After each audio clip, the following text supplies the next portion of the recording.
summer of 1994. I was hanging out at Gabe's house a lot, and there was a lot of local bands in the area. There was a club called Heavy's down the street that we started going to our first shows. We were real bored in high school, and just starting out high school. And Chris brings over his guitar, and we see that he's learning, you know, and we're all pumped about music. So we kind of got together and decided that it'd be a good thing if we tried to start our own band. We ended up getting like a little tiny, shitty, small practice amp that we got a splitter, and we put the vocals, the bass, and the guitar through that single amp. Gabe ended up buying like a plywood drum set for like $50, and it didn't have a snare, so we like taped a ping pong paddle to the top of the snare, and that was our gear that we started playing with. We started playing in Gabe's parents' basement. Be down there, and my parents were really, really open about it, encouraging me. Put up with the loud noise, and every once in a while an argument about a song or anything else really. And it was a good time. How we came up with our name, we had gone through like a lot of different ones. Like we had contemplated on Snot Rockets, Four Fits of Fury, a bunch of different names. A guy that was playing lead guitar for us at the time said, "Hey, you should call yourself Dugen. It's German slang for shit." Jason, our original lead guitarist, thought it was a German word for shit or poop or something. And come to find out, it actually isn't. The real term that he was looking for was Dungen, which is D-U-N-G-E-N. And that is German for manure, or dung. And so come to find out, Dugen doesn't mean shit. We didn't find out until like just a couple of years ago that it's actually a Russian word, and it means to be or to serve a higher purpose. So it's even cooler now. We started off playing like, you know, Green Day, Rancid cover that was big, and the Rancid Let's Go album at the time. A lot of Nirvana, obviously, because Run Boom was exploding at the time. So we played a lot of those covers. We started writing our own stuff, really shitty originals. Real bad songs at first. Songs about poop and taking it down, which again is about poop. And, just real cheesy, dick and fart joke kind of songs. Hershey Squirt's about diarrhea. Then there was shit stains on the bathroom mirrors. Shit stains on the bathroom mirror, ran out of toilet paper, wiped it on the wall. You know, lyrics like that. And so that was how we first really started writing, kind of getting that goofing off out of our system until we got more serious. Started writing good songs about, well, not really that good, but songs about, you know, teenage angst and teenage love and the things that we would do as kids. Originally, I wasn't even the singer for the band. The guys just didn't think I could sing, and at the time I really couldn't. Chris wasn't sure if he could sing or wanted to sing, and so we decided to get a lead singer. We got a guy named Dave Michaels that we were friends with in high school, and he came along and he was singing. He was like a folksy ballad type of guy, kind of like a Counting Crows type vocal, so our sound was actually starting to push in that direction. We have an early recording. We recorded a 3-song demo with him. 2 of them were ballads like that. And then we had our one fast song. Our first serious fast song that we ever wrote was Remnants of a Corduroy Sun.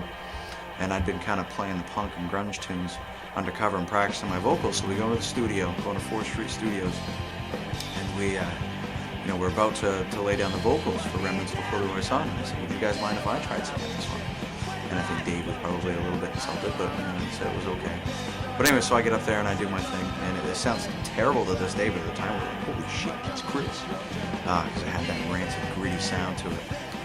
That was the summer that we just happened to be starting to play gigs, so Chris took over vocals and it worked and clicked. First place we ever played was the Sound House, and that was actually the place where we went to our first shows. We had always wanted to play. That was like our ambition. That was our first show ever. I mean, we packed it. I think the fire marshal dubbed the capacity as 250 persons, and there must have been 265, 270 people there, just over the capacity. I ended up packing the joint. We became sort of the house band. We probably played there every other weekend, whenever we needed just to fill it or whatever. Packed it pretty well, and that was where we cut our teeth, developed our stage presence, even though we sucked back then. I was really nervous, but the crowd loved it. And we weren't even that good. That was the funny thing. Looking back on it, we're like, I can't believe we like the music that sucks so bad. I got involved in the band sophomore year, and me and Chris shared class together. He brought in this tape, started hanging out and jumping off bridges and just doing a bunch of stupid shit. And for a while, my job was pretty much Chris's teleprompter. I would be in the crowd, and he'd forget his lyrics, and it would be my job to stand in front of him and mouth out the words so that when he got lost, he'd know what he did. Mike Field was our original bassist. He was right there in the thought process when we decided to start the band. He had a huge influence in writing a lot of the songs. He and I used to write lyrics and write songs, staying in a place called The Spot. Eventually, we felt he was losing interest, wasn't showing up for practice, and was just kind of on to other things. So we kind of had a parting of ways, sat him down, and just explained to him how we felt, and that was that. And we got Josh Hekinen as our second bassist. And so they just showed up at my door and they said, okay, here's the deal. Mike's out. We need you to play bass. I know you don't know how to play bass, but we're going to teach you. My first show was in a month, so I had a month to learn how to play bass. I was completely freaked out. Didn't know what was going on. But we went up there, and that's when we had the first Dugen choreographed jump. And me and Voyer were looking at we were working on for about probably the whole month, just pull off this one jump. You couldn't have found a better fit. Josh was just hungry to learn, and he had a huge punk influence. That was all he listened to. He really picked it up fast. It was in about 2 months. He really had it down and could play our songs and was coming up with new ideas. Really cool, slick bass lines.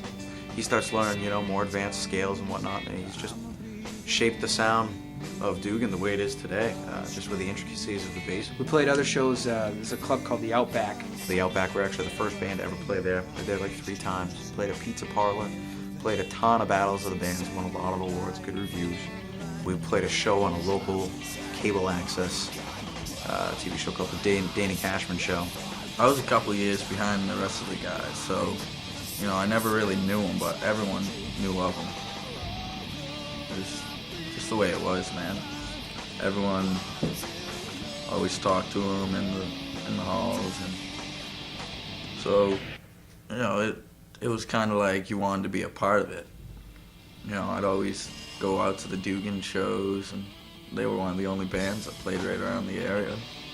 I remember me and my friends painted up this gigantic mural in my bedroom, like your typical high school thing, and we just had Dugen spray painted all over the ceiling, put up little flyers.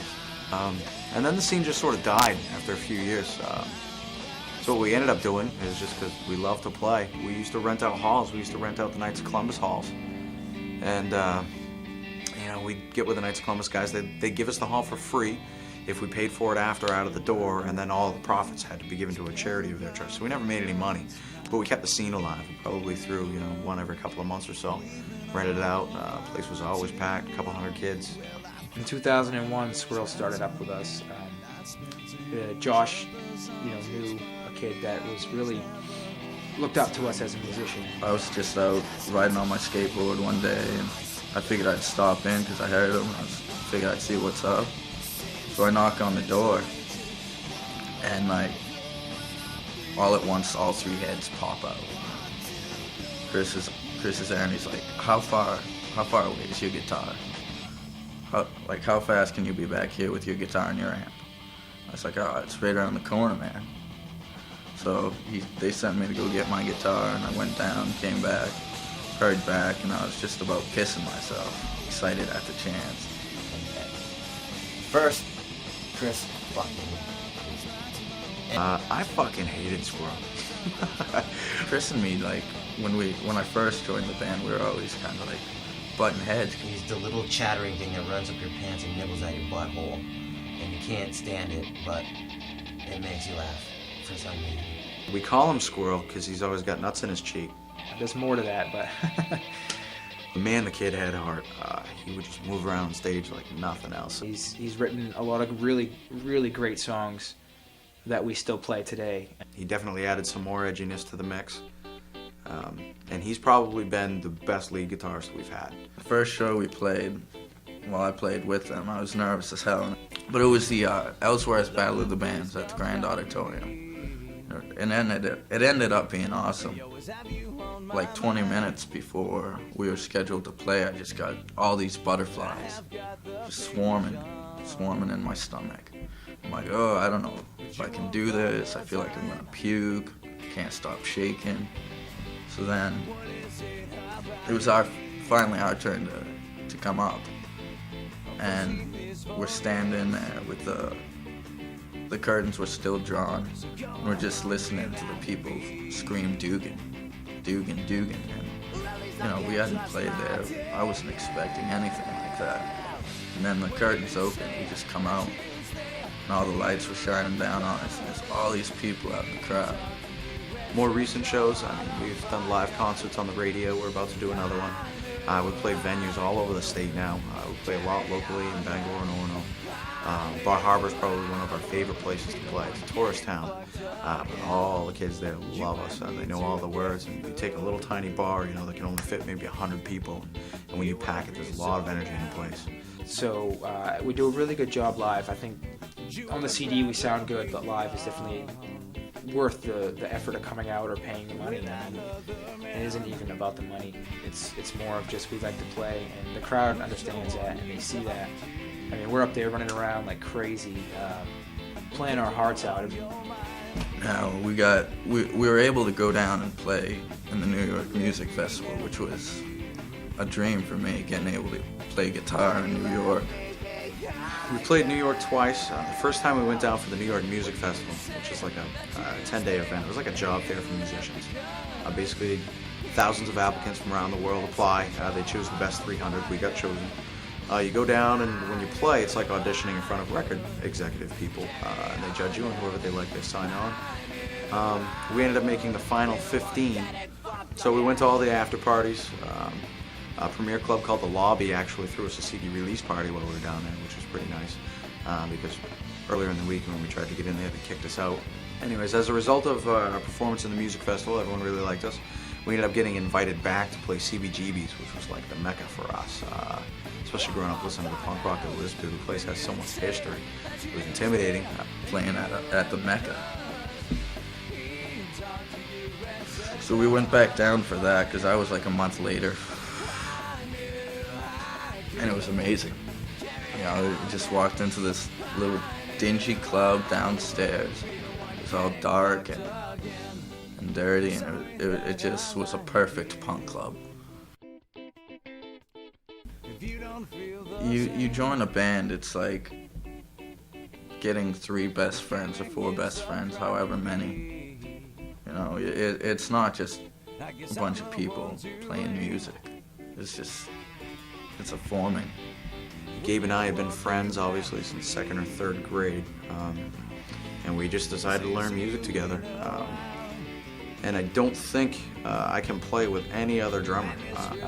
Me and him play together. We can sit down and play together, and we can just jam, and we just have that click.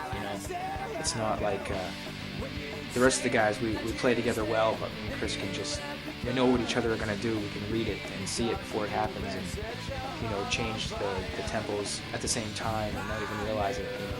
It's quite an experience. We learn together. So it's almost like we don't need to plan out what we're doing. Like if we have a jam session, we both know what the other person's going to do, when they're going to break down. Gabe is he's a phenomenal drummer. Gabe's the best drummer I've ever played with in my life. Chris is a good guy. Chris is like really technical. He doesn't make a mistake. He's got the rhythm down, and like just the vocals are crazy. It's like a halo, clean and pure and white over the little dirtiness of the music we play. It just makes it beautiful. If it wasn't for him, I think we would all be pretty lost. Everyone would have given up a long time ago. He did a lot of work in the time period when there wasn't much going on. Everything seemed like it was going to break apart, but he stuck to it and just kept it going. He would, no matter what, he would never say die. So right now, where is Dugen? Right now we're trying to do it ourselves. we're putting out a DVD. We do all of our own flyer campaigns. We design our own album covers. We designed our own press kit, our own business cards. What really our ultimate goal right now is we're trying to start a production label up and get as many artists and musicians in the area involved and on board that we can, just to build the scene back up. And, you know, when you build the scene big enough, someone's bound to notice. So tune in, you'll be seeing Dugen on a TV screen near you.